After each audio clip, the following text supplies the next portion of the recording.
PCOD, कई सारी young girls भी हैं जिनमें हम देखते हैं आजकल पीसीओडी की शिकायत लेकर वो पहुंचती हैं।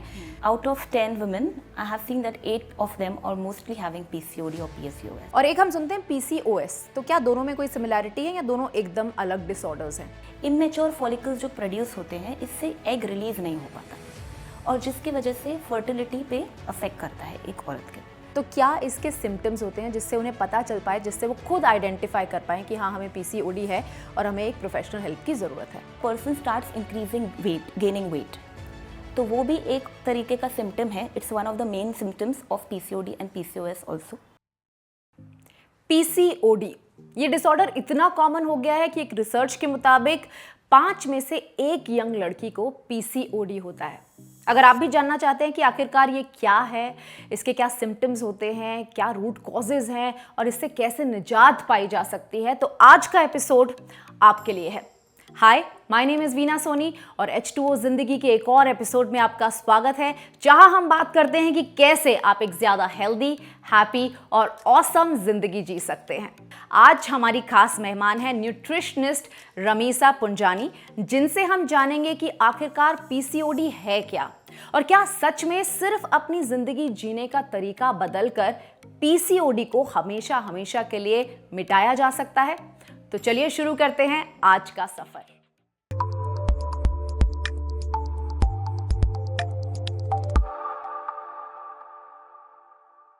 अ warm welcome Ramisa, thank you so much वक्त निकालने के लिए और इस पॉडकास्ट का हिस्सा बनने के लिए। कैसे हो आप? हेल्दी हो, हैप्पी हो? Yes, healthy and happy both. Thank you for calling me Veena. Thank you so much for coming और हमारा ये एपिसोड ऑसम बनाने के लिए। आज हम बहुत ही एक इम्पॉर्टेंट मुद्दे पर बात करने वाले हैं, पीसीओडी। कई सारी यंग गर्ल्स भी हैं जिनमें हम देखते हैं आजकल पीसीओडी की शिकायत लेकर वो पहुंचती हैं।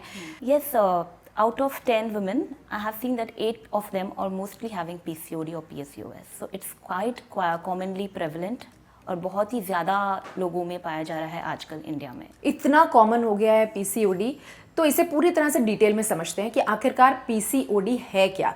और एक हम सुनते हैं पीसीओएस, तो क्या दोनों में कोई सिमिलैरिटी है या दोनों एकदम अलग डिसऑर्डर्स हैं? सो पीसीओडी एंड पीसीओएस ये दोनों भी एक फीमेल रिप्रोडक्टिव सिस्टम के ही डिसऑर्डर्स हैं, ओके, बट कुछ फ़र्क भी है दोनों में। जैसे पीसीओएस जो बोलते हैं पॉलीसिस्टिक ओवेरियन सिंड्रोम, इसमें क्या होता है कि the ovaries produce immature follicles. Immature follicles जो प्रोड्यूस होते हैं, इससे एग रिलीज नहीं हो पाता और जिसकी वजह से फर्टिलिटी पे अफेक्ट करता है एक औरत के। हाउएवर पीसीओडी में the egg will be produced, वो हो सकता है मैच्योर हो या इमेच्योर हो, तो फर्टिलिटी के ऊपर अफेक्ट करने का चांस कम है। हाउएवर दोनों में सिमिलैरिटी ये है कि दोनों में पीरियड्स इरेगुलर हो जाते हैं। तो सबसे बड़ा सिम्टम यही है कि इरेगुलर पीरियड्स हैं आपके। इसके अलावा क्या सिम्टम्स होते हैं पीसीओडी के, क्योंकि इतना कॉमन हो गया है, लेकिन अगर कई लोगों को पता भी नहीं चलता, काफ़ी अननोटिस भी चला जाता है, कई लोगों को होगा भी तब भी उनको पता नहीं चलेगा कि उन्हें पीसीओडी है। तो क्या इसके सिम्टम्स होते हैं जिससे उन्हें पता चल पाए, जिससे वो खुद आइडेंटिफाई कर पाएँ कि हाँ हमें पीसीओडी है और हमें एक प्रोफेशनल हेल्प की ज़रूरत है? तो अगर किसी को पीसीओडी है, जनरली इरेगुलर पीरियड्स तो हम देखते ही हैं कि एक सिम्टम है, it's a major symptom, but उसके अलावा आप देखोगे कि उनको हेयर ग्रोथ बढ़ जाता है because of the increase in the male reproductive hormone. तो अगर मेल हार्मोन बढ़ता है तो हमारे बॉडी पे जैसे हेयर ग्रोथ बढ़ता है लेडीज़ के अंदर। ऑल्सो आप देखोगे एक्ने बढ़ जाता है कई बार। So this is another symptom of PCOD और PCOS both. Thirdly, you can see the person starts increasing weight, gaining weight, तो वो भी एक तरीके का सिम्टम है। It's one of the main symptoms of PCOD and PCOS also. Weight की यहाँ पर आपने रमीसा बात की, तो वेट अगर बढ़ रहा है आपका तो आपके पास चांसेस ज़्यादा हैं कि आपको पीसीओडी हो सकता है। कहाँ पता चलेगा कि हाँ पीसीओडी है और ये नॉर्मल वेट गेन नहीं है? सो अगर आप कोई आता है जिनको लग रहा है कि फर्स्ट ऑफ ऑल अगर वेट बढ़ भी रहा है, इट इज़ नॉट नेसेसरी कि वो पर्सन को पीसीओडी हो, तो it is one of the main symptoms. But as I told you कि अगर पीरियड्स इरेगुलर होने लगे या हेयर ग्रोथ या एक्ने, तो ये मेन सिम्टम आपको पहले देखना होगा कि ये वेट गेन के साथ है। अगर ये वेट गेन के साथ है तो फिर हम आपको कुछ टेस्ट प्रोवाइड करने लगाएंगे जिससे आपको पता चले कि आपको पीसीओडी है कि नहीं। ऑल्सो इसमें देखा जाता है there is insulin resistance which is actually the increase in the blood glucose level. Okay, the insulin hormone spike होता है तो ये भी एक one of the main symptoms है जो हम देखते हैं जब हम रिपोर्ट करवाते हैं, टेस्ट करवाते हैं. So we get to know that the person is having PCOD और पीसीओएस. एक चीज़ और यहाँ इम्पॉर्टेंट है कि इतना ज़्यादा जब ये डिसऑर्डर बढ़ रहा है तो इसकी वजह क्या है? क्या सिर्फ न्यूट्रिशन ही है एक वजह कि पीसीओडी डिसऑर्डर इतना कॉमन हो गया है? So nutrition or the right choice of foods is one of the major reasons why we see that ladies and women have PCOS today. Okay, so of course, but there are other reasons as well, like lifestyle issues, lack of sleep and stress. So ये भी कुछ चीज़ें देखी जाती हैं जिसकी वजह से PCOD और PCOS लोगों को हो रहा है. और स्ट्रेस की जब आप बात करते हो ना तो मुझे ऐसा लगता है कि छोटी लड़कियों को जब पीसीओडी होता है तो उन्हें भी स्ट्रेस का इशू है, यानी कि बच्चों में भी स्ट्रेस का इशू है और इस वजह से पीसीओडी उनमें भी नज़र आ रहा है. ऑफ कोर्स लाइफस्टाइल इश्यूज़ हैं, ऑफ कोर्स न्यूट्रिशन उन्हें प्रॉपर नहीं मिल रहा है. अब अगर शुरुआत करनी हो प्रॉपर न्यूट्रिशन से तो कहाँ से शुरू किया जाए? So जैसे nutrition is one of the major roles, it plays a major role in this disorder. खाना, सही खाना, जैसे हेल्दी फूड खाना जो बोलते हैं, बैलेंस डाइट, इसका बहुत ज़्यादा मायने रखता है इस कंडीशन में. एंड फॉर दैट मैटर, क्योंकि जब आप एक सही तरह का फूड इंटेक नहीं लेते हो, आप हेल्दी डाइट फॉलो नहीं करते, राइट फूड्स नहीं इंक्लूड करते हो अपने खाने में, तो इससे क्या होता है कि आपका एक तो वेट बढ़ना शुरू हो जाएगा या तो हार्मोनल इम्बैलेंस होगा. सो इम्बैलेंस ऑफ हार्मोन से आपको ये प्रॉब्लम्स शुरू हो जाती हैं. तो इसमें हम ये कर सकते हैं कि try to include more of complex carbohydrate, high fibre foods जो हमें डाइट में फॉलो करना चाहिए. हाई प्रोटीन फूड्स क्या होते हैं, हाई फाइबर फूड्स क्या होते हैं, ये आजकल के बच्चों को सही तरह से नहीं पता चलता है और वो इनकॉर्पोरेट नहीं करना चाहते हैं कई बार. तो पोर्शन कंट्रोल और सही तरह से कितना खाना चाहिए, क्या खाना चाहिए, ये अगर हम आजकल की लड़कियां या गर्ल्स या लेडीज़ कर पाए बराबर से, तो इससे इनको ये प्रॉब्लम नहीं होगी. तो सही न्यूट्रिशन की आपने यहाँ पर बात की. अब सही न्यूट्रिशन क्या है, चलिए थोड़ी इसकी भी जानकारी हम दे देते हैं अपने लिसनर्स को कि आखिरकार क्या खाना चाहिए और क्या बैलेंस डाइट है. और अगर किसी के पास वेइंग मशीन नहीं भी है, क्योंकि बहुत से लोग इंडियन हाउस होल्ड में आप देखेंगे तो वेइंग स्केल रखते नहीं हैं. हाँ, अपना वेट मेजर करने के लिए ज़रूर रखते हैं, लेकिन खाने के पोर्शंस मेजर करने के लिए कोई वेइंग स्केल होता नहीं है. तो अगर उनकी थाली एक होनी चाहिए, ब्रेकफास्ट से शुरुआत करते हैं, अगर उनका एक ब्रेकफास्ट होना चाहिए जिसे कि हम बैलेंस डाइट कह सकें, तो वो क्या हो सकता है? So generally in breakfast we generally tend to have poha, upma, paratha, eggs, etc. So अगर आपको PCOD या PCOS है तो you can include these foods in a healthy way. For example, you can make poha more nutritious by adding veggies and sprouts to it.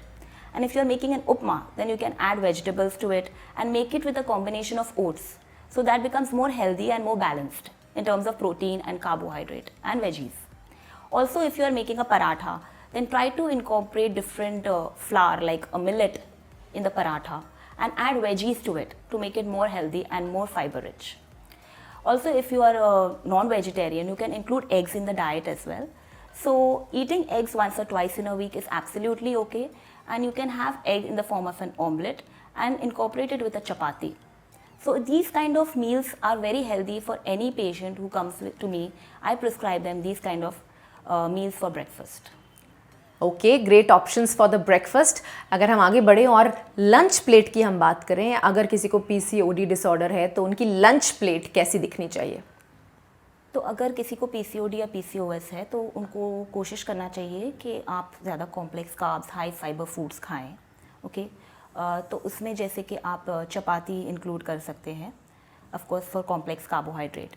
You can include different flours also according to the dietitian what she has prescribed to you, or if you can also yourself try to incorporate various millets for your chapati so as to make it more high fiber. तो वो एक portion हो जाता है हमारा, एक food item हो जाती है जो आप इंक्लूड कर सकते हो लंच में. उसके अलावा आप प्रोटीन भी इंक्लूड करना बहुत ज़रूरी है कोई भी मील में, एज आई मैंशनड. तो दाल या फिर बेसन कड़ी फॉर एग्जांपल, या स्प्राउट्स या पल्सेस, तो ये सब चीज़ें एक वेजिटेरियन सोर्सेज ऑफ प्रोटीन हैं जो आपको डेफिनेटली इंक्लूड करना चाहिए ऑन अ डेली बेसिस. अगर आप नॉन वेजिटेरियन हो तो try to include less of lean meat or any kind of lean meats. In the meats you should try to avoid in your diet, like mutton but you can definitely include chicken in your diet. Also, eggs can be included in the form of protein in your lunch. Now, when you come to the vegetable part, then vegetables have to be included more as they form a part of fiber in your diet, in your meal plate. तो vegetables में आप different green leafy vegetables रोज़ खाएं, vegetable salad भी include करें. इससे क्या होता है कि आपकी आधी प्लेट vegetable से भर जाती है, which actually makes a major part of your fiber in the diet. So in this way, आप चपाती, दाल और any protein which I have mentioned and veggies include कर सकते हैं. और राइस के अंदर आप बेटर हो कि थोड़ा कम खाएं या खा सकते हैं बट पोर्शन कंट्रोल करें, so that everything is balanced and you make a healthy balanced meal plate. अच्छा, वेजिटेबल्स की जब आपने बात की तो कुछ special vegetables, green leafy vegetables of course you mention, कुछ और वेजिटेबल्स, कोई खास वेजिटेबल्स जो कि इंक्लूड होनी चाहिए या फिर इंक्लूड नहीं होनी चाहिए? सी वेजिटेबल्स तो हम हर प्रकार के इंक्लूड कर सकते हैं because vegetables are all very rich in vitamins and micro nutrients which are required for each and every person in the daily diet. But of course you should know how much to eat and how to make it. So when you are adding more oil to the food or when you are overcooking the vegetable, that is where all the nutrients are lost. So it is very important to include, to know how to make it and how much to make and eat, and also how much fat to include in that kind of a dish. Best way of eating veggies is in the raw form or in the steamed form, which will actually give you the maximum nutrients. Vegetables तो हम सभी include कर सकते हैं, but कुछ foods होते हैं जो आपको PCOD और PCOS मैनेज करने के लिए हेल्प कर सकता है. Like there are certain seeds like flax seeds, sunflower seeds, pumpkin seeds and sesame seeds. तो ये 4 सीड्स होते हैं जिसको हम एक सीड साइक्लिंग मेथड से इंक्लूड करते हैं एक PCOD डाइट में, जिससे आपका PCOD और PCOS मैनेज हो सकता है. बट उसे किस तरह से इंक्लूड करना है और कितना खाना है, ये आप अपने डाइटिशियन या न्यूट्रिशनिस्ट से रिकमेंडेशन से डेफिनेटली ले सकते हैं. Okay, it's age per their requirement, मतलब स्पेसिफिक रिक्वायरमेंट के हिसाब से recommended age per your age, your height, your weight and your food allergies. Okay, great. So ये सिर्फ गाइडलाइंस, हम जनरल गाइडलाइंस यहाँ पर दे रहे हैं. अगर आपको स्पेसिफिक अपनी डाइट चाहिए तो एक न्यूट्रिशनिस्ट से कंसल्ट करना ज़रूरी है. End of course Ramisa is the right person for you if you want to contact her for any of your specific details कि आपको क्या specific problems हैं या आपको क्या specific results achieve करने हैं, उसके हिसाब से आपकी specific diet क्या होनी चाहिए वो सबसे बेहतर तो एक nutritionist ही बता सकता है. Moving on, let's talk about dinner plate now. So generally what I prescribe is, you know, that you have a more heavier lunch or and breakfast and try to include a light dinner. Because when at night your metabolism kind of starts slowing down, so try to include something light for dinner. Of course you can include whatever you have had for lunch, but of course you can reduce the portion size. Okay, so maybe the quantity of carbohydrate that you're taking, you can make it slightly less. Of course protein and the vegetable part can remain the same. तो अगर आप suppose मान लो 3 चपाती खाते हो lunch में, तो आप उसे थोड़ा कट डाउन कर लीजिए, ठीक है, और उसकी प्रोटीन इनटेक आप आपका बरकरार रखिए ताकि आपको पूरे रात आप सैटिस्फाइड फील करो, आप हंग्री ना फील करो.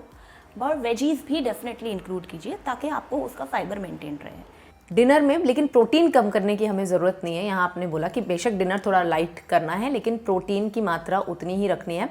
दाल तो आपने मेंशन की, और पनीर भी मतलब ले सकते हैं प्रोटीन में? पनीर ले सकते हैं प्रोटीन में, बट जब आपको PCOD या PCOS है, so we tend to take less frequently, मतलब थोड़ा कम खाएं. उसकी जगह पे आप दाल या सोया चंक्स या टोफू इस टाइप के प्रोटीन को इंक्लूड कर सकते हैं. और डिनर में स्पेसिफिकली इतना कम खाने की ज़रूरत इसलिए नहीं है क्योंकि हम एज एन इंडियन इतना प्रोटीन हमारा पूरा कंप्लीट होता ही नहीं है रिक्वायरमेंट. तो उस हिसाब से ये पूरा बैलेंस्ड रहेगा if you take the right amount on in all the meals. Right, protein is also so important in the diet. In fact मैं लेटली एक रिसर्च पेपर पढ़ रही थी जिसमें लिखा हुआ था कि स्पेशली नॉर्थ इंडियन डाइट में प्रोटीन बहुत कम होता है. लेकिन वो हम किसी और अलग एपिसोड में करेंगे क्योंकि protein itself is a very big topic. उसके बारे में डिटेल में जाने के लिए हमें आधा 1 घंटा लग जाएगा. तो आज हम फोकस करेंगे PCOD पर ही.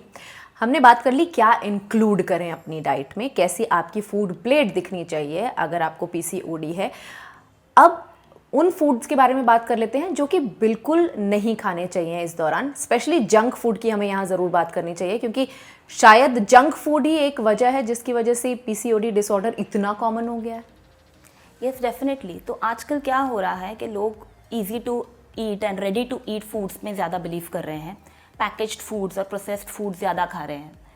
तो इस टाइप का खाना अगर आप रोज़ खाते हो तो आपका हार्मोनल इम्बैलेंस होना शुरू हो जाता है, जिससे आपको इंसुलिन रेजिस्टेंस भी पाया जाता है, तो शुगर लेवल्स हाई हो जाती हैं लोगों की।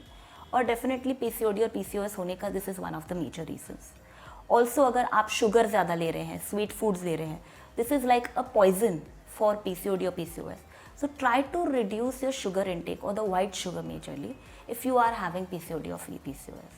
Girls who are just seeing the onset of puberty generally are eating more of fried foods, processed foods, sweets, refined sugar, मैदा. तो ये सब चीज़ें जो अगर आप ज़्यादा खा रहे हो तो chances of PCOD and PCOS is very high in such children, and hence the mothers come to us complaining that the kids are having irregular periods, or obesity is so much prevalent in the girls today, in the people generally today.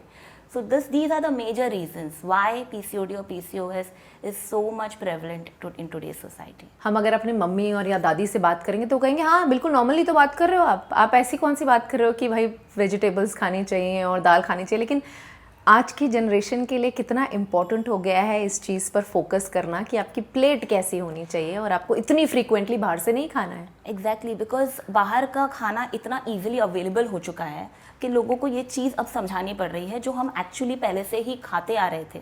So the role of nutrition is extremely important among the teenage girls, among the ladies today. So they understand कि भाई इस तरह से खाना चाहिए, और ये बाहर के फूड जो रेडीली अवेलेबल है, मे बी इट इज़ बहुत ईजी हो जाता है उन्हें खाने के लिए, बट इसे कम खाना और नहीं खाना बहुत ज़्यादा ज़रूरी है आज के आज। दूध को लेकर भी काफ़ी सारी रिस्ट्रिक्शंस कही जाती हैं पीसीओडी में, तो क्या मिल्क या मिल्क प्रोडक्ट्स नहीं लेने चाहिए अगर आपको पीसीओडी डिसऑर्डर है? देखिए, मैं ऐसा नहीं कहूँगी कि मिल्क बिल्कुल भी अवॉइड करो, ओके, बट ऑफकोर्स आपको अगर मिल्क चूज़ करना है कौन सा, तो आप बेटर होगा कि लो फैट या काउज मिल्क इंक्लूड करो आपकी डाइट में, rather than going for a full fat milk. Because एक तो ये है कि with PCOD people are having weight gain issues, तो वो एक चीज़ कट डाउन करने के लिए आपको ये स्विच करना पड़ेगा। Secondly, sometimes it is been found that when a person is been having milk products या फिर any milk products like paneer हो गया, दूध हो गया, फुल फैट मिल्क का बना हुआ, तो उनको कई बार हार्मोनल इम्बैलेंस हो रहा है। तो इसीलिए हम मिल्क को कट डाउन करने बोलते हैं when they are having PCOD and PCOS. But of course पूरी तरह से नहीं करना, ऑफकोर्स बहुत ज़्यादा अगर इनटेक है तो उसे डेफिनेटली रिड्यूस करना है, और as I told you, you have to make a switch from the full fat milk to the low fat milk. Okay, तो पूरी तरह से मिल्क बंद करने की भी ज़रूरत नहीं है यहाँ पे। ऑलराइट, तो फूड की तो हमने बहुत बात कर ली, अब यहाँ थोड़ा सा लाइफस्टाइल चेंज की भी हम बात कर लेते हैं, क्योंकि आपने शुरू में ही मेंशन किया था कि lifestyle change is also very important. अगर आप बहुत ज़्यादा जंक फूड खा रहे हैं तो ये चेंज कीजिए कि आप घर का बना हुआ खाना खाने लग जाइए, सादे खाने पर आ जाइए। और सादा ज़रूरी नहीं है, सादा का मतलब यहाँ पर ये नहीं है कि tasteless, because lot of people start thinking कि अरे जंक फूड ही इंटरेस्टिंग और टेस्टी होता है। लाइफस्टाइल चेंजेस में और क्या चेंजेस इंक्लूड हो सकते हैं? सो लाइफस्टाइल चेंजेस में एक तो ये है कि ऑफकोर्स आप जंक फूड थोड़ा अवॉइड करके घर का खाना शुरू करें। You can make the food in a healthier way and of course in a tastier way as well. Suppose आपको कुछ बाहर से पसंद आए तो आप वो घर पे बनाएं एक हेल्दी वे में। So this is one thing you can try.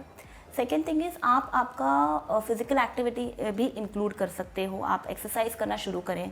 If you are having a very sedentary lifestyle, आप एकदम बैठे हो, बच्चे भी आजकल अगर बहुत ज़्यादा स्पोर्ट्स में नहीं है, then they should include some kind of activity on a daily basis, so that they are more involve in some kind of exercise. And जब आप एक्सरसाइज करते हो तो ऑफकोर्स आपका हार्मोनल जो इम्बैलेंस है वो बैलेंस्ड होना शुरू हो जाता है। आपके शुगर लेवल्स कंट्रोल में भी आ सकते हैं, जिससे आपका इंसुलिन रेजिस्टेंस भी रिड्यूस हो। Okay, so in this way it will definitely help you for PCOD and PCOS. Of course आजकल ऐसे भी देखा जा रहा है कि बच्चे बहुत ज़्यादा they are more into phones, gadgets, जिसकी वजह से उनकी नींद भी पूरी नहीं हो रही है।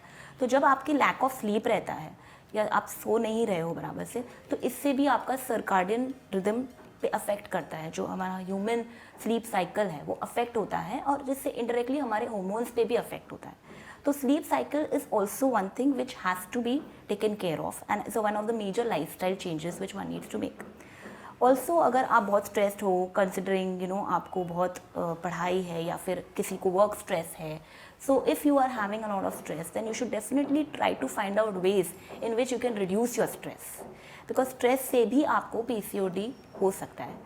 तो इसीलिए आप कोशिश करें कि आप मेडिटेशन करें, आप योगा करें, या कोई भी तरीके से जैसे आपको you can feel happier and get less stressed, you can try to include on a daily basis. So if you make these lifestyle changes on a daily basis and are consistently following it, consistency is very important whenever you are doing anything. तो अगर आप ये सब चीज़ें consistently करते हैं तो आप definitely आपको results दिखेंगे। सुनने में कितना सिंपल है ना, एक्सरसाइज कीजिए, टाइम से सो जाइए, स्ट्रेस मैनेजमेंट कीजिए, अपना फूड जो है वो ठीक से खाइए, लेकिन कई लोगों को ना काफ़ी ओवरवेलमिंग भी लगता है। आपके पास कई लोग आते होंगे इन सब इश्यूज़ के साथ। कुछ सक्सेस स्टोरीज आप हमसे शेयर कीजिए कि क्या सिम्टम्स के साथ कोई पेशेंट आपके पास आए और फिर कितना लंबा वक्त लगता है PCOD को सॉल्व होने में, एक नॉर्मल लाइफस्टाइल जीने में। So I have seen a lot of cases having ladies having PCOD or PCOS. तो इनमें से कुछ ऐसे थे जिनको actually it has really worked very well for them. जब उन्होंने डाइट शुरू की, उन्होंने लाइफस्टाइल चेंज किया, तो इनमें से एक है, जैसे एक लेडी थी जो मेडिकेशन पर थी for PCOD since the time she was 15 और 16 years old.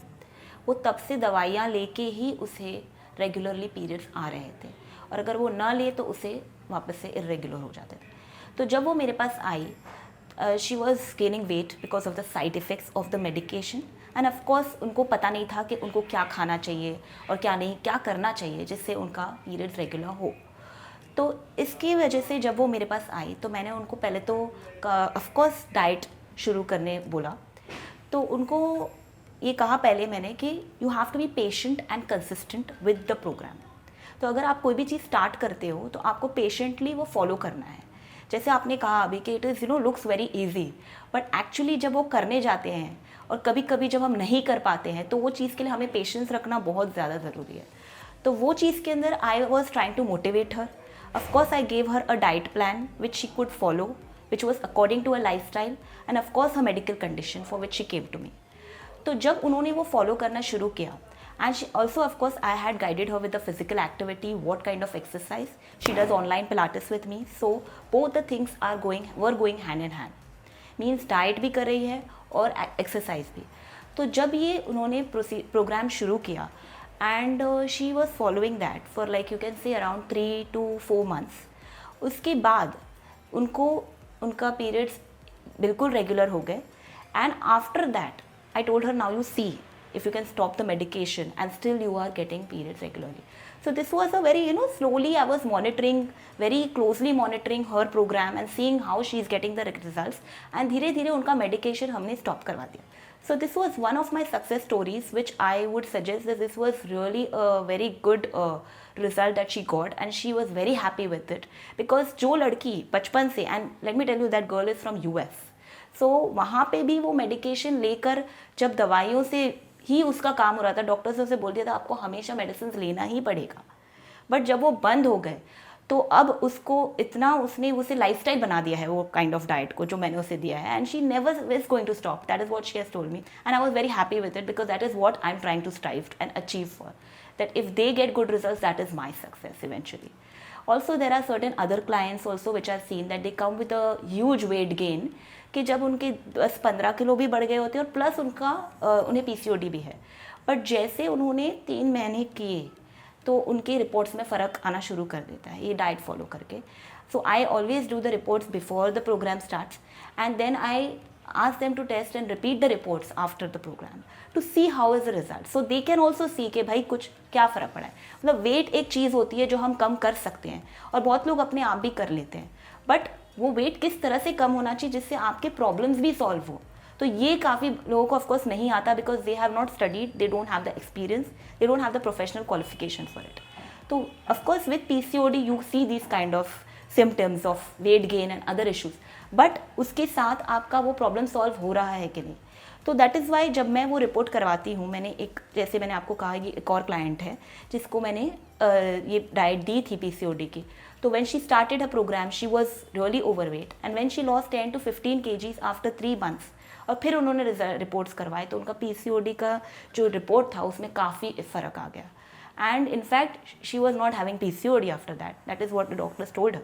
You can't just now stop, and go back to your ways, what you were doing. So you have to be following it always.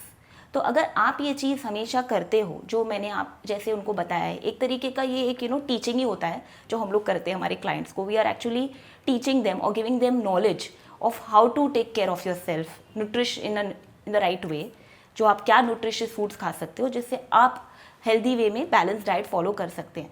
तो अगर ये हम उनको सिखाते हैं तो we expect them कि वो हमेशा करते रहें.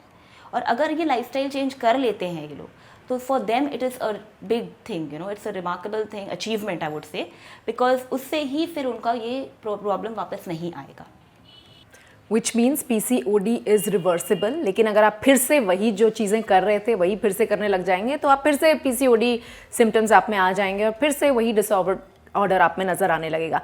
सो lifestyle change means forever. It's something like brushing, कि आप ब्रशिंग करते हो और ब्रशिंग करना छोड़ नहीं सकते ना. उसी तरह से जब आप एक्सरसाइज, करेक्ट मील, ओके जंक फूड खा सकते हैं लेकिन लिमिटेड क्वांटिटी में, जब ठीक से सोते हैं, ऑफ कोर्स ऑफ बैलेंस आप हो जाएंगे बीच बीच में. ऐसा नहीं है कि आप बिल्कुल सही ट्रैक पे चलते जाएंगे, लेकिन mostly if you are living a balance life, PCOD will not come back. These disorders will not show in you again. Right. It's like, if you're taking some medication for any particular disorder, you sometimes have to take it forever, right? तो अगर आप उसकी जगह पे एक lifestyle change करें, खाने में ही पूरी ज़िंदगी को उस तरह से फॉलो करें, so why not do it naturally rather than go for medication? This is the best message I think which has come out of this whole episode, and thank you so much Ramisa for your time और हमें ये सब information देने के लिए thanks a lot. Thank you so much Veena. उम्मीद करते हैं आज का एपिसोड आपको पसंद आया होगा, तो जल्दी से इसे शेयर कीजिए कई सारे लोगों के साथ ताकि उन्हें भी इस एपिसोड से मदद मिल सके.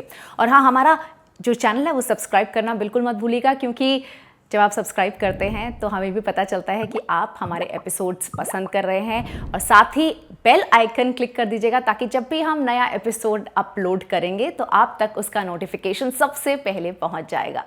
Thank you so much for watching.